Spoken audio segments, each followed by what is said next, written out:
Thank you. Good afternoon. We're in a data science Puget Sound. My name is Anushna Prakash. I work on the economic research team at Zillow. And today I want to share with you guys a project that I've been working on about why some homes sell faster than others, using survival analysis models to explain this. And I collaborated with this project with Edward Burchick, a principal population scientist also at Zillow, to do some survival analysis. So,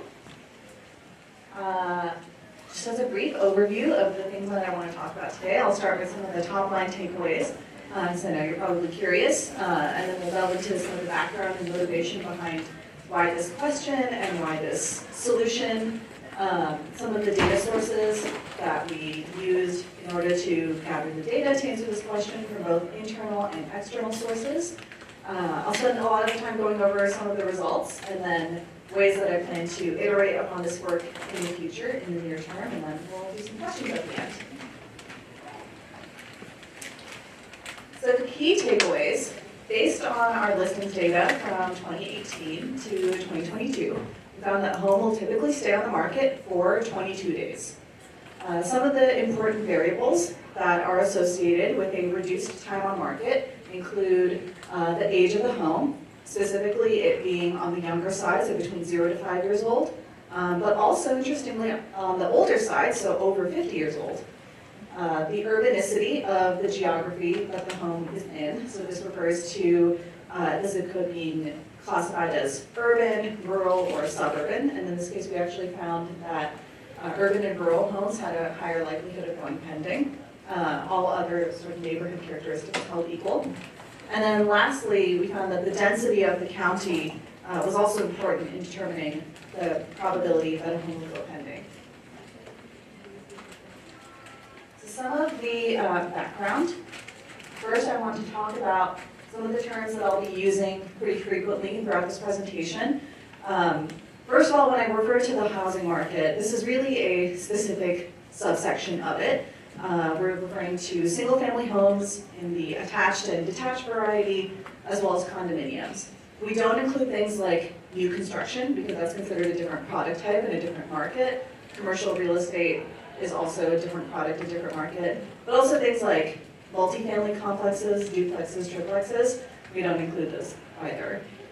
And then the word pending. So if you haven't really bought a home before, you might not know what this refers to, but pending is a home status after a seller has accepted a buyer's offer on their property, but before any sort of ownership transfer has taken place. Sometimes pendings can fall through, maybe for a variety of reasons, and then the home can be listed again as for sale. For this analysis, we specifically care about a home going pending, regardless of whether or not that pending turns into a sale. And then that is used in the calculation for time on market. The time on market is the time from when a home is initially listed until it is first marked as pending, regardless of if that pending turns into a sale, or if it is otherwise delisted from the market and doesn't sell. Because not all homes that come onto the market will actually result in a sale. There are other things that we capture here. So for listings that take longer than a year and a half to go pending, even if it were to go pending on the 549th day, we would not label it as such. And we cut off our data on December 31st, 2022. So if you were a home that got listed sometime in 2022 and then went pending on January 1st, 2023, we would not capture that, and we would not label that as having been a pending home. All right, so with that out of the way, what exactly has happened in the housing market during the pandemic? So what we're looking at here is a graph of the Zillow Home Value Index. This is a metric that takes into account Zestimates for the typical home across the US, and then creates a price index so we can tell what is happening with home prices. And Zestimates are Zillow's best guess for what a home would sell for today. And what we can see here is going back to 2018 to 2019, if you look at the mustard colored line, that's how much homes appreciated over the course of a year. Pre-pandemic, it was pretty typical for a home to appreciate between 5 to 7% in a year. But then the pandemic happens. And with that, the US Federal Reserve Bank lowered mortgage rates, which made it, or interest rates, which had an impact on how much money it takes to purchase a loan. And so buyers found that with lower interest rates, their dollar stretched a lot further, and this intensified a lot of competition in the housing market. And so we see that after that point in time, home values began appreciating rapidly, up to 19% in April 2022, after which point the Federal Reserve started increasing interest rates. And that's when we start seeing this rapid deceleration and even a little bit of decline in home prices over the last few months. And so that's sort of what has happened on the pricing front. At the same time, transactions sped up dramatically. So this metric is called days depending. This is the median amount of time it took from when a home was first listed until it first got marked as having gone pending. Prior to the pandemic, during normal market conditions in March, it took about 3 weeks from when a home was first listed for it to go pending for the first time. And then competition intensifies. That time goes down to just about a week. So 50% of homes that went pending were doing so in a week or less, which is really, really fast. And now the market has slowed down again, which we can kind of see there towards the end. And as of last month, that time was back up to about 2 weeks on market, which is a week longer than it used to be, but still a week shorter than what we might have typically been used to before the pandemic. But the problem with looking at a metric like median days depending is that by its nature, it leaves out any of the homes that fail to ever go pending, which I mentioned earlier. Not every home that comes onto the market is going to go pending. And so that is sort of the impetus behind using survival analysis to analyze the market in this way. One way you might want to answer this is by framing it as a regression problem, by regressing time on market with a bunch of other features, but then you would lose out on this target of the home going pending or not. Or you could try to frame this as a classification problem where you're predicting the probability of a home going pending. But again, this does not capture the meaningful differences between different times on market. For example, a home that goes pending in just 5 days is probably different than one that takes a whole 50 days, 2 months, 3 months to go pending. And so classification problems would also not be able to capture this difference. The survival analysis is exactly specified in this way. It's the time until an event occurs, if it occurs. And so that's why we framed our questions with survival analysis. And these were the questions that we're trying to answer here. So what specific home characteristics and what sort of macroeconomic factors will contribute to time on market? And then to what extent are these different characteristics important in the probability that a home will go pending? And more importantly, which are associated with more time on market than others? Some of the data sources that we considered. So we considered a variety of different data sources. We want to capture things that would affect a buyer's decision-making process or home search process. And so that relied on things like internally available data, the classics, bedrooms, bathrooms, square footage, the age of the home, the urbanicity, list price, the number of price cuts the listing undergoes. Those are all things that we have at Zillow. But also we want to capture some of the macroeconomic factors that may be encouraging buyers to enter into the market or discouraging them from entering. And so on that front, we have things like unemployment statistics, the density of the population, the percentage of the population less than 18 years old. This sort of gets at kid-friendly neighborhoods, which we know can be an important determining factor when buyers are looking for a home. We also have, like I mentioned earlier, mortgage rates. And then we also incorporated the median school rating within a home's attendance boundary. I have more information on what kinds of, where all these data is sourced from, as well as what the granularity of it is, if people are curious about that, and it's in the appendix. But now I'll move on to the results. So these results are still considered preliminary. There's still a lot of work to be done with the models that we have produced, and we'll continue to iterate. But for now, some of the top line, the models that we ended up using, we went with a generalized gamma model. This is considered a parametric survival model. We found that it has a weaker proportional hazard assumption compared to the more famous, perhaps, Cox proportional hazards model. And we found that it performed better than some of the other parametric survival models that you may have heard of, based off of the FIK information criteria. Now, what the model is explaining to us is a concept called hazard. So hazard is the conditional probability that a home will go pending given the amount of time it's already spent on the market. Since survival analysis often deals with, comes from, measuring survival, death, hazard sounds negative, but in this case, high hazard is good, because that means from a seller's perspective, your home is more likely to go off the market because it went pending. So high hazard is good. And this is the model that we came up with based off of 5 years of training data from 2018 to 2022. What we're looking at is the survival probability. And so this is the percentage of homes that survive on the market after a certain amount of time. And this horizontal line is the 50% mark. So this would be the median survival time. And we can see the black line here is the Kaplan-Meier estimate of that. So that's just based off of our observed data. And the mustard line is our model and how it performs versus the observed probability. The closer they are together, the better the model is performing. In this case, we can see in the first few weeks on the market, our model does pretty well. But sort of after that 50% mark, when as time increases, the model begins to underpredict the survival probability. But still, it's generally quite good.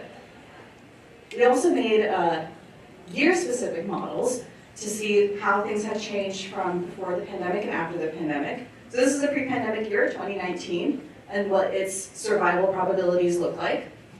The 50% mark here is roughly around 2 months.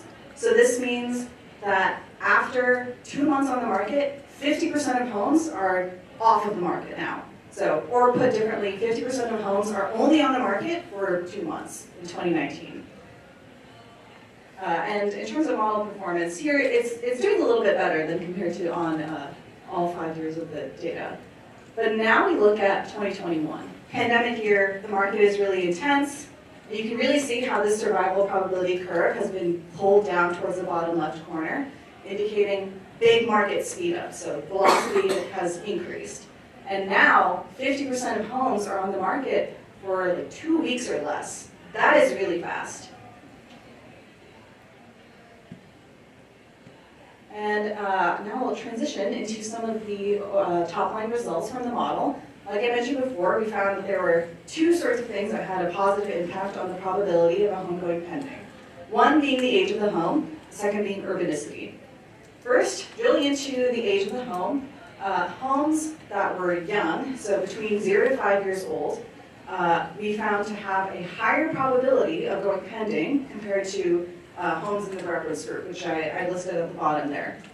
This you can kind of understand. If you're a home shopper, you might think newer is better, needs less work that has to be done. Maybe it comes with the heat pump, the fancy interior touches that you desire. But the other result of homes that were in the older category, so 50 plus years old, having a higher probability of going pending, that was a bit surprising. Our guess going into this was that older homes might be associated with needing more work done, maybe have less desirable interiors, and so would have a lower probability of going pending. So why would this be happening? My guess is that really the older types of homes here are also sometimes called craftsman homes. They're in neighborhoods that have more character, they're historical, and sometimes these are actually selling features for homes. And so that could be actually what this is picking up rather than the amount of financing required from the buyer's side to be able to purchase the home.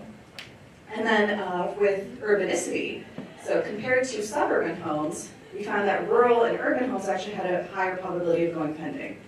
This is also a bit difficult to wrap your head around because we think perhaps in the US, suburbia is really desirable and We knew that competition in the suburbs was really intense during the pandemic, but our model does account for other factors that are associated with the sort of neighborhood characteristics in suburbia, so like lower density, access to certain kinds of schools.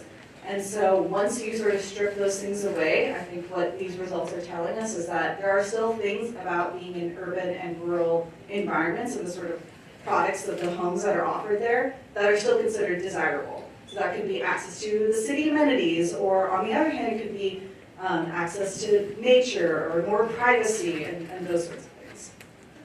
And then finally, we have on the negative side of impact depending probability, we have county density.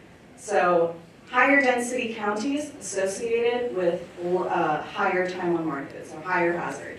And this I think we can understand a bit intuitively. If you're in a higher density area, all other things held equal, your lot sizes might be smaller, you maybe have less privacy, and so this is a result that we were less surprised to find out about.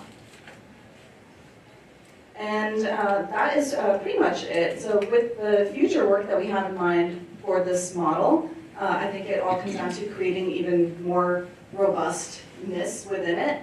Like I mentioned earlier, our model tends to underpredict the survival probability as time goes on. And one way to solve for that would be to incorporate a piecewise exponential model, so that could improve our fit. Secondarily would be to incorporate more local market characteristics. The housing market is not just one big national housing market, it's actually many hyper-local markets.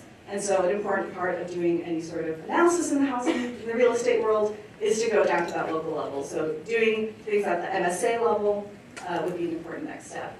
And then finally, like I mentioned earlier as well, things have changed pretty rapidly in just the last few months even. And so evaluating how our model performs on 2023's data and continuing to monitor what's going on there is definitely something in the near future.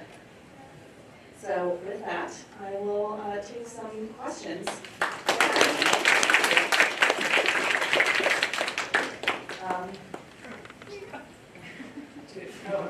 Yeah. Thank you. This is quite important that you are looking at houses during the pandemic. So one question I have, so we talked about some of the external or exogenous signals that we look at. Many of them are lagging, right? Like mortgage rates are completely lagging, or for example, Microsoft closing all of its Bellevue offices has that kind of a little lagging impact. Yeah. How do you account for this lagging component, particularly exogenous effects that you have?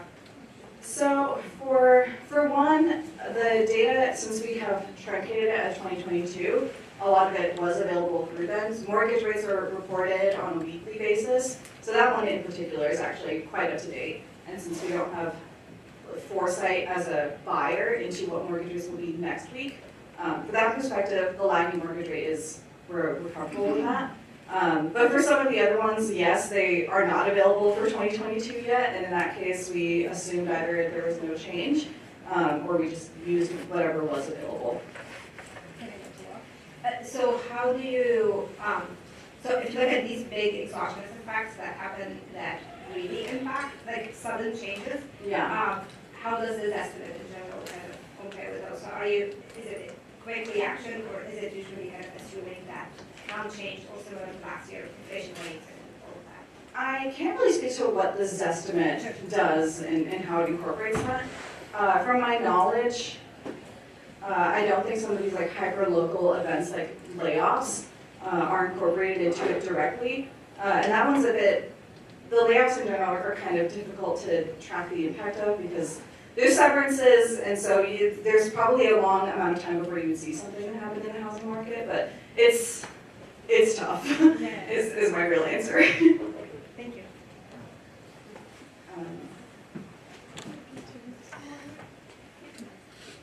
Hi. So I have a question where I'd like to understand how were you able to use this analysis or parts of this analysis to really inform maybe Zillow's leadership's bottom line? Like how do they make the next decisions, like business decisions? Yeah, I think part of it will happen more when we dig into the different market level analytics. just based on the national market model alone, I think it's hard to sort of tell, and we have a lot of different business things in the pipeline that will affect specific markets, and so the result of this model will really come into play once we start looking at how things have changed in these more hyper-local areas. And great conversation. Oh, thank you.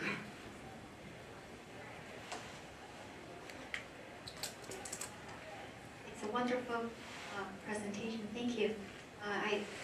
This is the first time I heard about the model you use called generalized gamma model. Yeah. How is that different from the traditional classification? Like when you structure the Y, how do you structure it differently than the traditional classification model? So one way and that is different is rather than, I guess, so the main difference is the hazard. Rather than measuring a probability of a home going pending, it's, I had it at some point up here.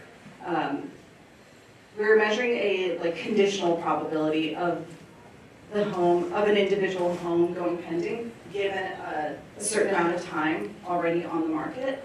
And so that's one way in which it's different from doing a traditional classification model.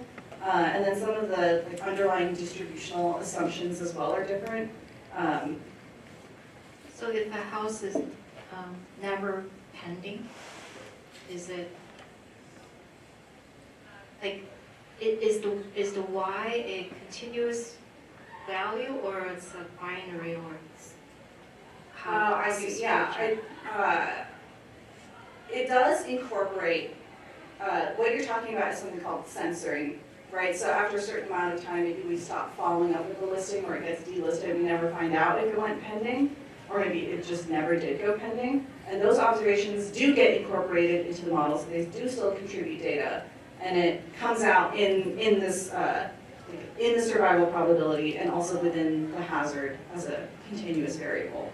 If that answers your question. Is it like 0 to 1? Yes, I believe so. Is this a supervised model or no? Yes.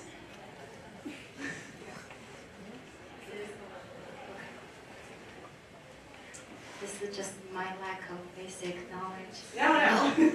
They're good questions. All right, try one more, maybe two more questions.